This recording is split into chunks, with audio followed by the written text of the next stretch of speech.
NRG group ಸಂಸ್ಥೆಯನ್ನ ಕಟ್ಟಿಕೊಂಡು ಪ್ರಕಾಶಮಾನವಾಗಿ ಬೆಳೆದ doctor K Prakash Shetty ಅವರ ಆಶಾ ಪ್ರಕಾಶ್ ಶೆಟ್ಟಿ ನೆರವು ಸಾವಿರಾರು ಕುಟುಂಬಗಳ ಆಶಾಕಿರಣವಾಗಿ ಬೆಳಗುತ್ತಿದೆ.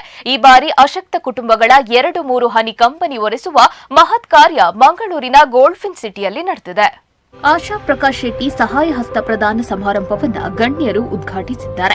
ಬಳಿಕ ಮಾತನಾಡಿದ ಮೂಡುಬಿದ್ರೆ ಆಳ್ವ ಶಿಕ್ಷಣ ಸಂಸ್ಥೆಯ ಸ್ಥಾಪಕಾಧ್ಯಕ್ಷರಾದ ಡಾ ಮೋಹನ್ ಆಳ್ವ ಅವರು 6 ವರ್ಷಗಳಿಂದ ಇಂತಹ ಸಮಾಜಮುಖಿ ಕಾರ್ಯಕ್ರಮದಲ್ಲಿ ಭಾಗಿಯಾಗುವ ಅವಕಾಶ ನನಗೆ ದೊರೆತದ್ದೇ ನನ್ನ ಭಾಗ್ಯ ಎನ್ನುತ್ತಾ ತಮ್ಮ ಆತ್ಮೀಯರಾದ ಡಾ ಕೆ ಪ್ರಕಾಶ್ ಶೆಟ್ಟಿ ಅವರ ಸಾಧನಾ ಮಾನವೀಯ ಕಾರ್ಯವನ್ನ ನೆನಪಿಸಿಕೊಂಡಿದ್ದಾರೆ. ತನ್ನ ಸ್ಪಷ್ಟವಾದಂತಹ ನಿಲುವು, ತಾನು ಇಲ್ಲಿಗೆ ಮುಟ್ಟಬೇಕೆಂಬ ಗುರಿ, ಛಲ, ಇದು ಎಲ್ಲವನ್ನೂ ನಾನು ಬಾಲ್ಯದಲ್ಲೇ ಕಂಡವ. ನಾವು ಹಲವಾರು ದಿನ ಒಟ್ಟಿಗೆ ಜೀವನ ಮಾಡಿದವರು. ಅಂದಿನ ಮೇಲೆ ಅವರು ಹಂತ ಹಂತವಾಗಿ ಅವರು ಯಾವ ರೀತಿ ಬದುಕಿನಲ್ಲಿ ಹೋರಾಟ ಮಾಡಿದರು ಎಂಬುದನ್ನು ನಾನು ಬಹಳ ಹತ್ತಿರದಿಂದ ಕಂಡವ. ನನಗೆ 6 ವರ್ಷದಿಂದಲೂ ಕೂಡ ಅವರ ಈ ಕಾರ್ಯಕ್ರಮದಲ್ಲಿ ನಾನು ಭಾಗವಹಿಸ್ತಾ ಇದ್ದೇನೆ. ನನಗೆ ಅವಕಾಶವನ್ನು ಅವರು ನನಗೆ ಕೊಟ್ಟಿದ್ದಾರೆ. ಅವರ 60ನೇ ವರ್ಷದ ತುಂಬಿದಂಥ ಸಮಯದಲ್ಲಿ ಈಗಾಗಲೇ ಪ್ರಸ್ತಾಪ ಮಾಡಿದ ಹಾಗೆ ಆ ಕಾರ್ಯಕ್ರಮವನ್ನು ಮಾಡುವಾಗ ಅವರು ಹೇಳಿದಂಥ ಮಾತು, ನನ್ನನ್ನು ಗೌರವಿಸುವ ಮೊದಲು ನಮ್ಮ ಸಮಾಜದಲ್ಲಿರುವಂಥ ಒಂದು 60 ಜನ ಹಿರಿಯರನ್ನು ಈ ಸಮಯದಲ್ಲಿ ನೀವು ಗೌರವಿಸಬೇಕು ಎಂಬ ಮಾತನ್ನು ಹೇಳಿದರು. ಅದೇ ರೀತಿ ಆ ಸಮಾರಂಭ ನಮಗೆ ಸರಿಯಾಗಿ ಗೊತ್ತಿದೆ.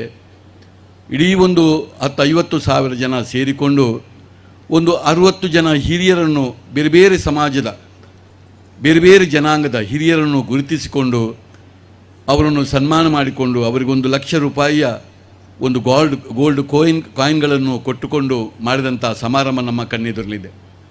ಇದೇ ವೇಳೆ ಶಾಸಕರಾದ ಗುರ್ಮೆ ಸುರೇಶ್ ಶೆಟ್ಟಿ ಅವರು ಮಾತನಾಡಿ, ಸಮಾಜದಲ್ಲಿ ನೊಂದವರ ಬೆಂದವರ ಕಣ್ಣೀರು ಒರೆಸುವ ಪಾರದರ್ಶಕವಾದ ಕಾರ್ಯವನ್ನ ಪ್ರಕಾಶ್ ಶೆಟ್ಟರು ಮಾಡ್ತಾ ಇದ್ದಾರೆ ಎಂದರು. ಬಹುಶಃ 2019ರ ಒಂದು ದಿವಸ ನಾವೆಲ್ಲ ಒಂದು ಕಡೆ ಸೇರಿರ್ತೀವಿ. ಒಂದು ಅದ್ಭುತವಾದ ಅವರ 60ನೇ ಹುಟ್ಟುಹಬ್ಬದ ಸಮಾರಂಭದಲ್ಲಿ ಒಂದು 50,000ಕ್ಕಿಂತ ಮಿಕ್ಕಿ ಜನ ಅಲ್ಲಿ ಸೇರ್ತಾರೆ. ಅದರ ಧನ್ಯವಾದ ಸಮರ್ಪಣೆಯ ಕಾರ್ಯಕ್ರಮ, ಒಂದು ಸಣ್ಣ ಭೋಜನಕೂಟ. ಅಲ್ಲಿ ಪ್ರಕಾಶ್ ಅನ್ನೋ ಮಾತನ್ನು ಹೇಳ್ತಾರೆ, ಇಷ್ಟು ಜನರ ಋಣವನ್ನು ನಾನು ತೀರಿಸಬೇಕು, ಸಮಾಜದ ಊರಿನ ಋಣ ನನ್ನ ಮೇಲೆ ಇದೆ. ಇಂಥ ಸಂಕ್ರಮಣ ಕಾಲಘಟ್ಟದಲ್ಲಿ ಕೂಡ, ಅವಾಗ ಕೋವಿಡ್ ಇತ್ತು, ನಿಮಗೆಲ್ಲ ಗೊತ್ತಿರ್ಬೋದು.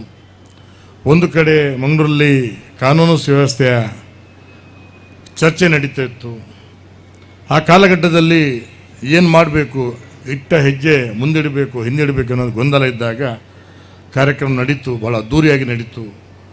ಕೇವಲ ಕರಾವಳಿ ಮಾತ್ರ ಅಲ್ಲ, ಈ ರಾಜ್ಯ ಮಾತ್ರ ಅಲ್ಲ, ಇಡೀ ರಾಷ್ಟ್ರ ಮಾತ್ರ ಅಲ್ಲ, ಅಂತಾರಾಷ್ಟ್ರೀಯ ಮಟ್ಟದ ಜನ ಬರ್ತಾರೆ. ಅದು ಪ್ರಕಾಶನ ಮೇಲೆ ಆ ಜನ ಇಟ್ಟಂಥ ಒಂದು ಪ್ರೀತಿ ಅಂತ ಭಾವಿಸ್ತೇನೆ.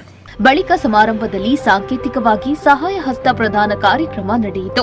ಬೆಂಗಳೂರಿನ ಅದಮ್ಯ ಚೇತನ ಫೌಂಡೇಶನ್ನಿನ ಅಧ್ಯಕ್ಷರು ಹಾಗೂ ಸಹ ಸಂಸ್ಥಾಪಕರು ಆಗಿರುವ ಡಾ ತೇಜಸ್ವಿನಿ ಅನಂತಕುಮಾರ್ ಅವರು ಕಾರ್ಯಕ್ರಮಕ್ಕೆ ಶುಭ ಹಾರೈಸಿದ್ದಾರೆ. ಒಂದು ವಿಶ್ವವಿದ್ಯಾಲಯದಲ್ಲಿ ಔಟ್ ಆಫ್ ಮಾರ್ಕ್ಸ್, ಎಲ್ಲ ಸಬ್ಜೆಕ್ಟ್ನಲ್ಲೂ ಔಟ್ ಆಫ್ ಮಾರ್ಕ್ಸ್ ತಗೊಂಡಿರುವಂತಹ ಆ ಹುಡುಗಿಯನ್ನು ಹುಡುಕಿ ಅವಳಿಗೆ ಗೌರವ ಕೊಟ್ಟಿರುವಂಥದ್ದು ಇರ್ಬೋದು. ದಿವ್ಯಾಂಗರಾಗಿರುವಂತಹ ಈ ಮಕ್ಕಳು ನಮಗೆ ಮತ್ತೆ ನಾವು ಏನಾದರೂ ಕೆಲಸ ಮಾಡಬೇಕು, ಆ ಮಕ್ಕಳು, ಈ ಪುಟ್ಟ ಪುಟ್ಟ ಮಕ್ಕಳು ಹಣತೆಯನ್ನು ಮಾಡಿ ಆ ದೀಪವನ್ನು ಬೆಳಗಿಸುವಂಥ ಕೆಲಸವನ್ನು ಮಾಡಿದಾಗ ನಾವು ಎಷ್ಟೋ ಸಲ ಬಿಡು ಏನು ಮಾಡಬೇಕು ಅಂತ ಅನ್ನಿಸ್ತಾ ಇರ್ತದೆ ನಮಗೆ, ಎಲ್ಲ ಅಂಗಗಳು ಸರಿಯಾಗಿದ್ದವ್ರಿಗೆ. ಆದರೆ ಅವರಿಗೆ ಪ್ರೇರಣೆ ಕೊಡುವಂತಹ ದಿವ್ಯಾಂಗ ಮಕ್ಕಳನ್ನು ವೇದಿಕೆಯ ಮೇಲೆ ಕರೆದು ಅವರಿಗೆ ನೆರವನ್ನು ನೀಡಿರುವಂತಹದ್ದು ಇರ್ಬೋದು. ಆ ಪಟ್ಟಿನ ನೋಡ್ತಾ ಇದ್ದರೆ ಆ ಸೇವಾ ಭಾರತಿ ಸಂಸ್ಥೆ ಮಾಡ್ತಿರುವಂತಹ ಕೆಲಸಕ್ಕೆ ಬೆನ್ನು ತಟ್ಟಿದ್ದು, ಶಿವಾಯ ಫೌಂಡೇಶನ್ ಅನ್ನುವಂಥವ್ರಿಗೆ ಸಹಾಯ ಮಾಡಿದ್ದಿರ್ಬೋದು. ವಿದ್ಯಾವರ ಶ್ರೀ ನಾರಾಯಣ ಗುರು ಅವರ ಒಂದು ವಿಚಾರಗಳನ್ನು ಪ್ರಸಾರ ಮಾಡ್ತಾ ಆ ಕೆಲಸವನ್ನು ಮುಂದುವರಿಸ್ಕೊಂಡು ಹೋಗ್ತಿರುವಂತಹ ಯುವಕರಿಗೆ ಅವರಿಗೆ ಸಹಾಯ ಹಸ್ತ ನೀಡಿರುವಂಥದ್ದು, ಅಂತಾರಾಷ್ಟ್ರೀಯ ಸಂಸ್ಥೆ ಆಗಿರುವಂಥ ಇಂಡಿಯನ್ ರೆಡ್ ಕ್ರಾಸ್ ಸೊಸೈಟಿ ಕೊಡುವಂಥದ್ದು, ಇನ್ನು ನಮ್ಮ ಕರ್ನಾಟಕದ ಮೆರುಗನ್ನು ಇಡೀ ಜಗತ್ತಿಗೆ ತೋರಿಸುವಂತಹ ಯಕ್ಷಗಾನ ಮೇಳವನ್ನು ನಿರ್ವಹಿಸ್ತಿರುವಂಥ ಪಟ್ಲ ಸತೀಶ್ ಶೆಟ್ಟಿ ಅವರಿಗೆ ಕೊಟ್ಟಿರೋದು. ಇದು ಸಾಂಕೇತಿಕ. ಆದರೆ ಆ ವೇದಿಕೆ ಆ ಭಾಗದಲ್ಲೂ ಬಹಳಷ್ಟು ಜನ ಇದ್ದಾರೆ. ಅವ್ರಿಗೆಲ್ಲರಿಗೂ ನಾನು ಅಭಿನಂದನೆಗಳನ್ನು ಮತ್ತು ವಂದನೆಗಳನ್ನು ಹೇಳ್ತೀನಿ. ಕಾರ್ಯಕ್ರಮದ ಪ್ರಧಾನ ಬಿಂದು ಡಾಕ್ಟರ್ ಪ್ರಕಾಶ್ ಶೆಟ್ಟಿ ಅವರು ಮಾತನಾಡಿ, ತಮ್ಮ ಸಾಧನೆಯ ಉದ್ದಗಲಕ್ಕೂ ಬೆನ್ನೆಲುಬಾಗಿ ವ್ಯಕ್ತಿಗಳನ್ನ ನೆನಪಿಸಿಕೊಂಡು ತಮ್ಮ ನೆರವು ಕಾರ್ಯಕ್ರಮ ಬಗ್ಗೆ ಮಾತನಾಡಿದ್ದಾರೆ. ಬಳಿಕ ಫಲಾನುಭವಿಗಳು ಕೌಂಟರ್ಗಳಿಗೆ ತೆರಳಿ ನೆರವಿನ ಚೆಕ್ ಅನ್ನ ಪಡೆದುಕೊಂಡಿದ್ದಾರೆ. ಒಟ್ಟಿನಲ್ಲಿ ನೆರವು ಕಾರ್ಯಕ್ರಮ ಅತ್ಯಂತ ಯಶಸ್ವಿಯಾಗಿ ನಡೆದಿದೆ. ಇವತ್ತಿನ ಈ ಕಾರ್ಯಕ್ರಮ ಬಹುಶಃ ನನ್ನ ಬದುಕಿನಲ್ಲಿ ಒಂದು ಅತ್ಯಂತ ಸಂತೋಷದ ದಿನ, ಭಾಳ ಖುಷಿಯ ದಿನ ಅಂತ ಹೇಳ್ತಾ ಇದ್ದೇನೆ.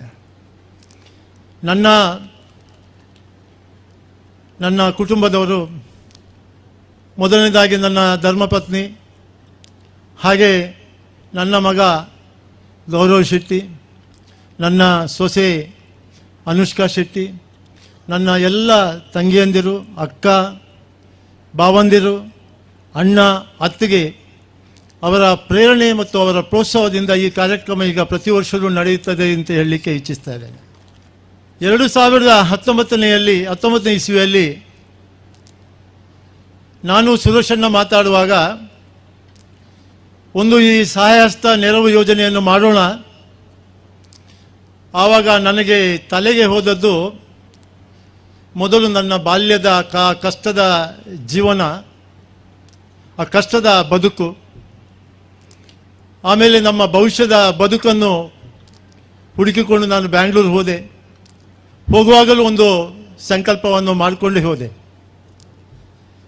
ಅದರ ಪ್ರಕಾರ ಆ ಒಂದು ಮನಸ್ಸಿನ ಭಾರ ಅದು ಎಲ್ಲಿಯಾದರೂ ಹಗುರ ಆಗ್ಬೋದು ಅನ್ನೋ ಒಂದು ಉದ್ದೇಶವನ್ನು ಇಟ್ಕೊಂಡು ಈ ಪ್ರತಿ ವರ್ಷ ಈ ಕಾರ್ಯಕ್ರಮವನ್ನು ಮಾಡಿದರೆ ಬಹುಶಃ ನನ್ನ ಮನಸ್ಸಿನ ಭಾರ ಹಗುರ ಆಗ್ಬೋದು ಅನ್ನೋ ಒಂದು ಅಭಿಪ್ರಾಯವನ್ನು ಇಟ್ಕೊಂಡು ಈ ಕೆಲಸವನ್ನು ನಾನು ಮಾಡ್ತಾ ಇದ್ದೇನೆ.